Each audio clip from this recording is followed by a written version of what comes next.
ممکن ہے کہ یہ پریکٹس ختم ہو جائے جب انسانوں کی تعداد اتنی بڑھ جائے کہ خرید اور فروخت کا مسئلہ ہی ختم ہو جائے اور تمام انسانوں کو یہ اس دنیا کو شیئر کرنا پڑے۔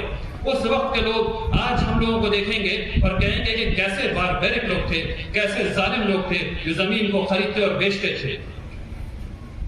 وہ کیوں ہوگا؟ کیونکہ وہ اس وقت کی قدر کو دیکھ کر کے آج کی بات کر رہے ہیں، اس لیے ہوگا۔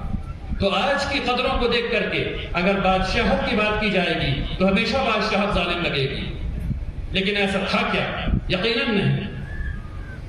جب غداری ہوگی بادشاہت میں تو اس کا جواب اسی طرح دیا جائے گا۔ آج اگر غداری ہوگی تو حکومت کیا کرے گی؟ ایک لائن سے سب کو پھانسی پر لٹکا دے گی۔ آج اگر نعوذ باللہ ہم میں سے کوئی بھی آدمی اپنے اس وطن سے غداری کرے گا تو کیا حشر ہوگا اس کا؟ حکومت اس کو پھانسی پر لٹکا دے گی، اور یقیناً صحیح ہے۔ تو کیا حکومت جابر ہو گئی؟ کیا حکومت ظالم ہو گئی؟ یقیناً نہیں۔ تو اس آج کی قدروں سے اگر تاریخ کے آئینے کو دیکھا جائے گا تو ہمیشہ غلطی پیدا ہوگی۔ یہ وقت آ گیا ہے اب آپ کا کہ آپ تاریخ کو پڑھیں، اپنی تاریخ کو پڑھیں، اچھے مورخین کو پڑھیں، اس وقت میں جو لکھا جا رہا تھا اس کو پڑھیں، اس وقت کے اخباروں کو پڑھیں، لائبریریوں کو کھنگالیں، لائبریریوں میں جائیں اور تعلیم حاصل کریں۔ ہسٹری ایک بہت اہم موضوع ہے۔ وہ قومیں جو اپنی تاریخ بھول جایا کرتی ہیں ختم ہو جایا کرتی ہیں۔ میرے والد صاحب کہا کرتے تھے یہ کہ وہ قومیں جو اپنی تاریخ بھول جایا کرتی ہیں ختم ہو جایا کرتی ہیں۔ آپ کو نہ صرف یہ کہ اپنی تاریخ کو دوبارہ پڑھنا ہے بلکہ دوسروں کو بتانا ہے، صحیح کرنا ہے۔ کیوں؟ یہ جان لیجئے اس تاریخ کا حوالہ دے کر دنیا میں بہت بڑے بڑے مظالم کیے گئے ہیں۔ چند افراد اس ملک کی آبادی 137 کروڑ ہے، اس میں سے 1% لوگ بھی ایسے نہیں جو مسلمانوں سے زہر آلودہ نفرت کرتے ہیں، 1% بھی نہیں، لیکن وہ 1% بھی 1.25 کروڑ ہو جاتی ہے۔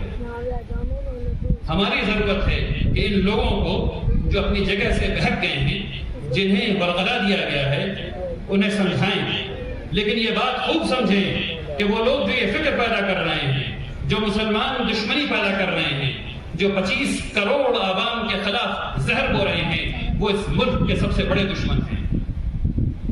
یاد رکھیے، وہ لوگ جو زہر پیدا کر رہے ہیں 25 کروڑ آبادی کے خلاف، وہ اس ملک کے سب سے بڑے دشمن ہیں۔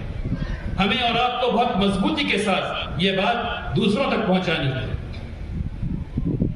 لوگ بات کر رہے ہیں سیکنڈ کلاس سٹیزن کی، مسلمانوں کو سیکنڈ کلاس سٹیزن بنانے کی۔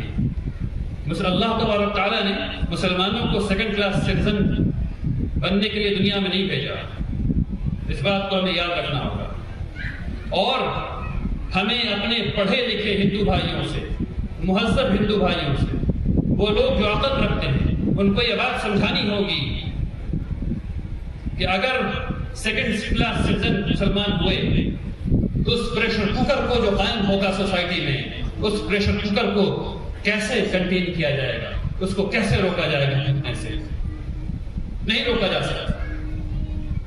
اس لیے سب کی بہتری اس میں ہے کہ سب لوگ اس ملک میں امان کے ساتھ رہیں، ایک دوسرے کے بھائی بن کر کے رہیں، اپنے اپنے مذہب کی اتباع ضرور کریں۔ یعنی مذہب جو ہے اس کو یہ کیا بنا دیا گیا کہ مذہب جو ہے لوگ یہ سمجھ رہے ہیں کہ چند پیسے میں کسی نے مذہب کو تبدیل کر دیا۔ ناممکن بات ہے یہ کیسے ہو سکتا ہے کہ دن کے حال 5,000 50,000 5 کروڑ میں خریدے اور بیچے جائیں؟ ناممکن ہے یہ بات۔ تو افہام و تفہیم کی ہے، بات تو سمجھنے اور سمجھانے کی ہے۔ اگر کسی کو یہ بات سمجھ میں آ گئی کہ ایشور ایک ہے، یقین جانیے اس کا اسلام کی طرف سفر جاری ہو چکا۔ بات تو سمجھنے اور سمجھانے کی ہے۔ اور اسلام کا کیا مطلب ہے؟ اسلام کا مطلب ہے عدل، اسلام کا مطلب ہے انصاف، اسلام کا مطلب ہے اچھائی، اسلام کا مطلب ہے خیر۔ اور یہ سب کیسے ہوتا ہے؟ وہ ایسے ہوتا ہے جب ہم کہتے ہیں لا الہ الا اللہ محمد الرسول اللہ، اللہ ایک ہے، اس کے علاوہ کوئی معبود نہیں۔ تب ہم اپنی تمام چیزیں اللہ کے ہاتھ میں ڈال دیتے ہیں، توکل کرتے ہیں، اور ہم پھر یہ جانتے ہیں کہ ہمارے پاس صرف ایک راستہ ہے، اور وہ راستہ قرآن کریم کا ہے۔ تب ہمیں پتہ چلتا ہے کہ عدل کا مطلب کیا، امن کا مطلب کیا، انصاف کا مطلب کیا، اور تب ہم اس کی تنفیذ کر پاتے ہیں۔ انشاءاللہ اللہ تبارک تعالیٰ نے چاہا تو ہم لوگ اس مشکل وقت سے باہر آ جائیں گے۔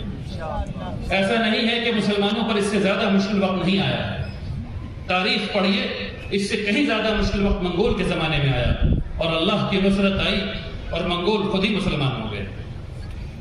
یہ بشارت ہے ہم لوگوں کے، لیکن اس کا یہ مطلب نہیں کہ ہم ہاتھ پر ہاتھ دھرے بیٹھے رہیں۔ یہ آپ کی ذمہ داری ہے کہ آپ اپنے بچوں کو اللہ والا بنائیں اور ان کی بہترین تعلیم کا انتظام کریں۔ یہ آپ کی ذمہ داری ہے کہ آپ اسلام پڑھیں، پڑھائیں، سیکھیں، سکھائیں۔ یہ آپ کی ذمہ داری ہے کہ آپ اسلام کے اس میسج کو، جو عدل ہے، جو انصاف ہے، جو اچھائی ہے، جو خیر ہے، اپنے پڑوسیوں تک لے جائیں، انہیں بتائیں کہ اسلام کیا کہتا ہے ان کے بارے میں۔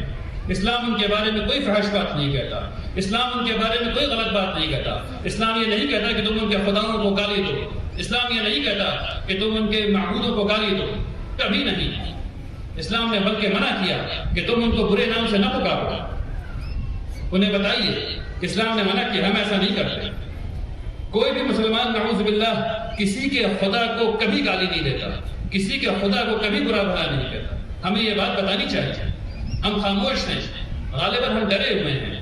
ہمیں اپنے اس ڈر کے خول سے باہر نکل کر کے افہام و تفہیم کا کام کرنا چاہیے، سمجھنے سمجھانے کا کام کرنا چاہیے، بتانے کا کام کرنا چاہیے۔ میں آپ سے گزارش کرتا ہوں کہ آپ تمام حضرات اپنے اپنے محلے میں 30 کمیٹی بنائیں، جس میں سارے لوگ بیٹھ کر کے ایک دوسرے سے آپس میں بات چیت کر سکیں، مٹھائیاں کھا سکیں، تاکہ غلط فہمیاں دور ہو سکیں، وہ جان سکیں کہ ہم کون ہیں۔ یعنی آپ کی سمجھیے کہ میں سی ایس ڈی ایس کا سروے دیکھ رہا تھا۔ سی ایس ڈی ایس کے سروے میں یہ بات پتہ چلتی ہے کہ 50% پولیس فورس 50% پولیس فورس یہ سمجھتی ہے کہ مسلمان وائلنٹ ہیں اور غلط کام میں آگے رہتے ہیں۔ یہ پرسپشن ہے پولیس فورس کا ہمارے بارے میں۔ ہمیں آپ میں سے جتنے لوگ پولیس سے جان پہچانتے ہیں، یہ ڈیٹا ان کو دیجیے، انہیں بتائیے کہ آپ لوگ ایسا سمجھتے ہیں، آپ لوگ غلط سمجھتے ہیں، اور صرف سمجھنے کی بات نہیں ہے، کر کے دکھائیے انشاءاللہ۔